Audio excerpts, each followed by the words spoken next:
Go back to the hone.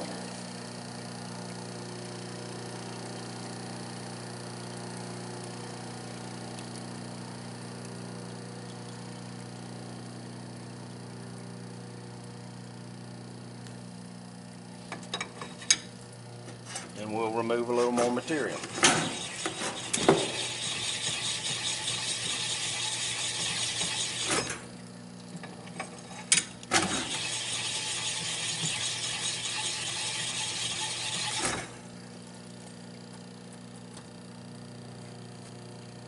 Okay. So we'll go back to our measuring device. I hope you can see that.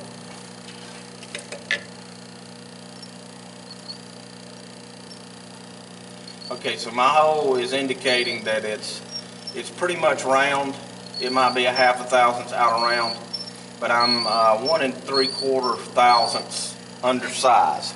So we're going to continue to hone until we get it to size.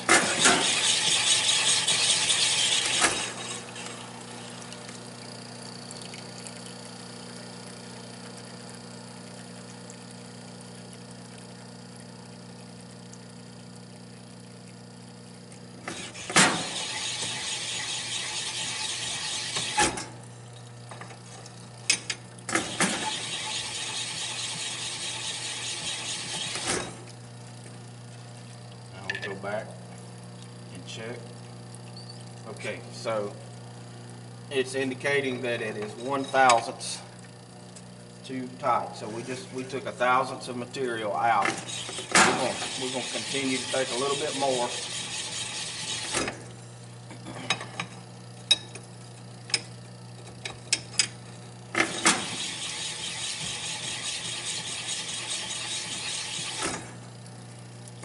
Check again. Okay, I got a little bit more material to remove, so we'll just keep working it. We'll sneak up on it.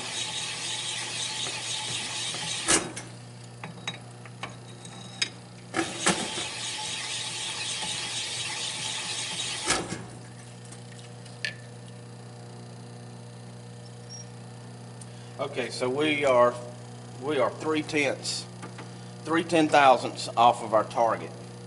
So at this point, we want to,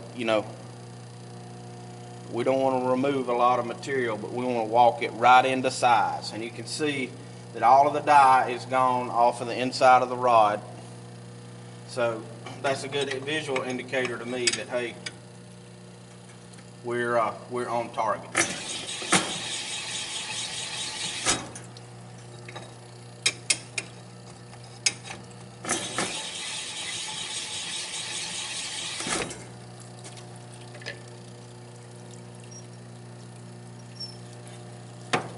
Okay, so let me bring you in here so you can see.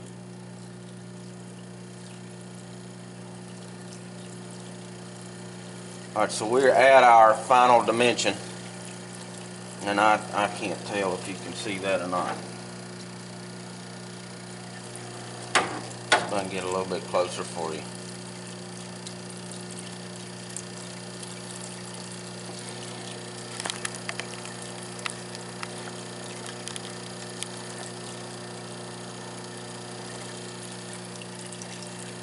Okay, so here's the final dimension, and I'm indicating that I'm about 1/10 off, and the needle is staying pretty much in one spot. I mean, it might be fluctuating 1/10 or 2, but that is within standard. So just for a comparison, let me go get a rod that has not been honed so you can see the difference. Okay, so just so we're fresh, here's a rod that's just been honed, and you can see where the needle is pretty stable and it's hovering around 0 at 2 inches 44 thousandths.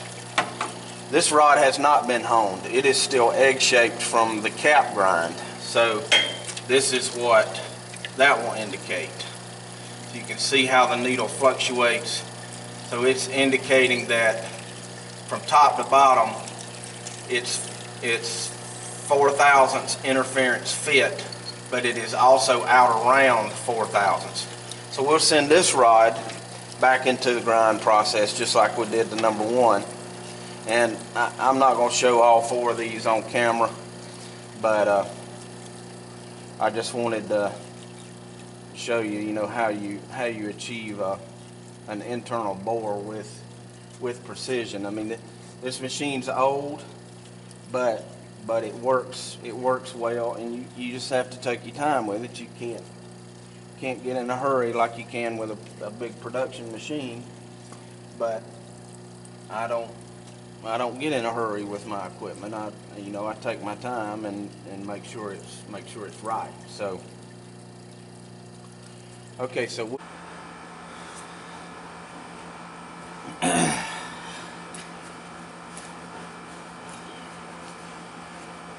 okay.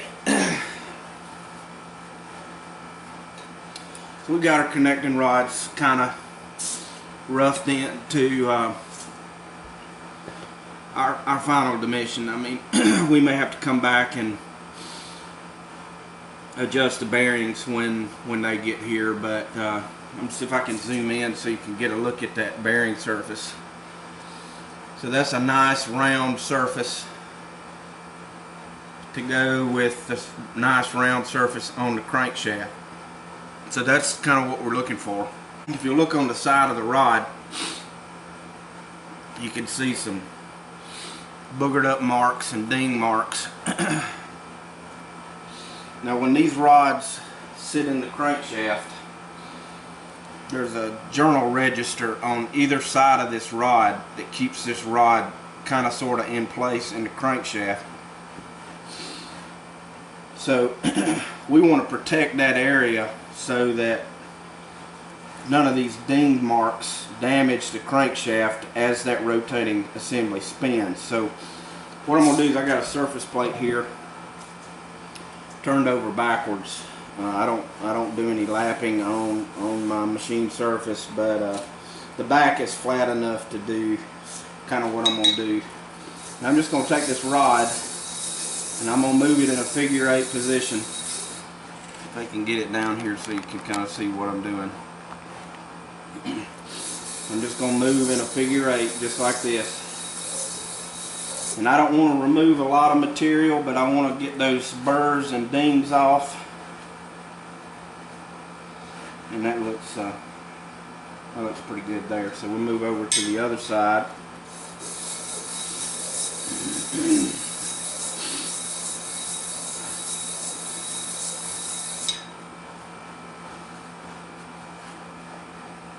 We'll just do a quick feel. Yeah, that feels good. Okay, so we'll do all 4 of these real quick. Okay, so this piece of equipment is these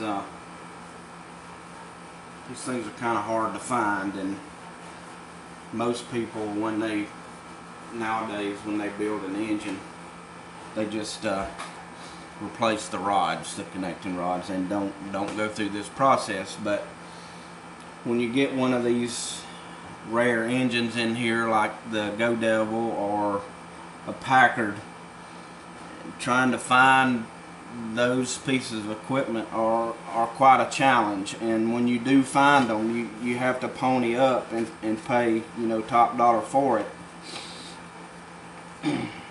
And it's not necessary. If you got the right equipment, you can do the right job. So here's the way this works. So in one of our previous videos, we did a rough check of these rods, and we found 1 or 2 of the rods that indicated on this device that they were out of square. They were not true.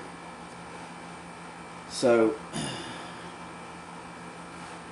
when the rod caps were ground and the rod journals were honed back out to size, normally if your hone is straight, then the rod is going to be straight. So that's why I didn't move into straightening rods right off the bat. I always save this for the last step because the honing process usually takes the warp out of the rod. So the way this works is this rod is clamped in place on 2 hardened pins so that it is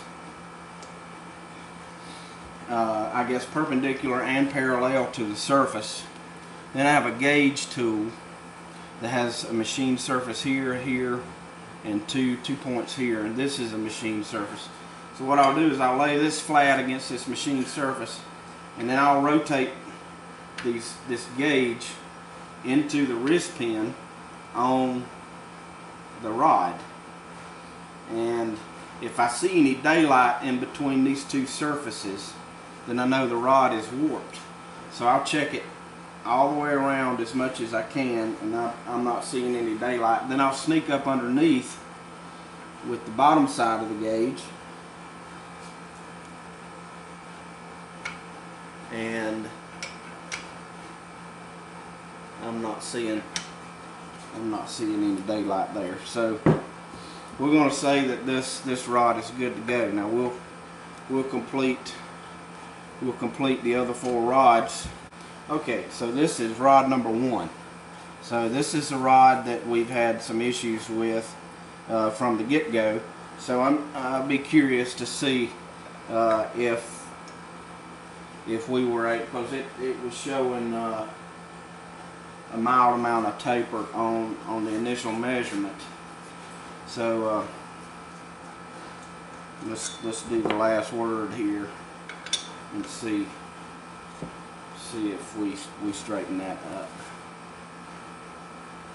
Now usually with these rods you can see how long this rod is, and when you have a piston that is extended this far above the rotating assembly, they do have a tendency to warp just a little bit, and that's just the nature of the animal, or the nature of this engine. So so you have to try to understand that, and try to understand that, hey, we know this is concentric down here, and we know that it's not damaged in any way. So let's take a look and see. Okay, so on the bottom down here, I can see a little bit of daylight on this side of the rod. So how do I explain this? So we initially read in the mechanics log that this particular engine had an oil jet problem that causes the number 1 rod to scorch and burn the bearing up and damage the crankshaft. So we know the crankshaft was damaged on the number 1 side. We know the rod was severely out of round and had taper to it. Now the rod is got, I don't know, maybe 5 or 10 thousandths warp to it. It's not a lot, but we'll address it. So my whole point of this conversation is that sometimes the littlest thing, like an oil hole orifice that is the wrong size, can cause catastrophic damage throughout the rest of the engine.